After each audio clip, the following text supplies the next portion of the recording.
રામ રામ ને હર હર મહાદેવ. તો સવારના જુઓ અમે એક ટાઈમ દઉં છું ઘીન ડારો, એટલે મેં તો હાલો ઘીન ડારો દઈ આવું.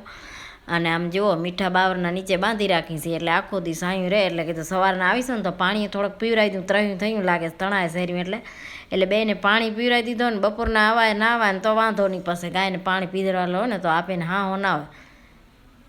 અને પછી જુઓ આજે પાણી જ્યારે લાઈન હમી કરાવીને ત્યારે અમારો ટાંકો સલ્યો છે આજ 20 દી પછી. તો જુઓ ચકલાય રાજી થઈ ગયા છે, નાય શેરા.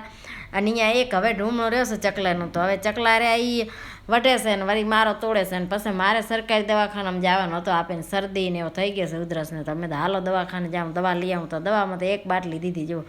અને પછી પતિદેવને મારા હારાની ગયા હતા દૂધ બાટલો ભરાવા ગેસનો, તો બાટલો તો ન દીધો પણ આવો બધો ખાવાનું લઈ આવ્યા. પછી ખમણ લઈ આવ્યા અને ફાફડા ગાંઠિયા લઈ આવ્યા, અને આ બધી એની ચટણી છે ને આવો બધો લઈ આવ્યા. થોડોક બકાલો લઈ આવ્યા, એ દૂધમાં એ જ બકાલો છે, કીધું બકાલા તો બધે એ જો. અને આપણું ખાવાનું થઈ ગયો ત્યાં જુઓ. પછી આપણે ખાવાનું બનાવીને રાખી દીધો છે.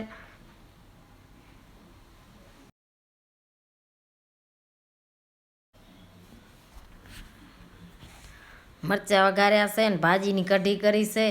અને આવો આપણો ખાવાનો હતો, અને રોટલી વઘારી હતી ને આવો બધો ખાવાનો હતો. પછી છેલ્લે એને પપ્પા રહેતા ને પાછા છોકરીને ભૂખ લાગી ને એટલે પાછી ભેલ બનાવી. જો ચટણી પડી હતી ને એટલે પાછા બનાવીને ખાય છે રાઈ ચટણી નાખીને બધા જુઓ. અને પછી સાંજના હવે ગેસ થઈ રહ્યો. મારી ફૂઈ કે મારે તો ચૂલાની ખીચડી ખાવી છે. એ કે તમે લાઇટવાળી સગડીમાં કરો ને તો મને ભાવતી નથી, એટલે વિડીયો ગમે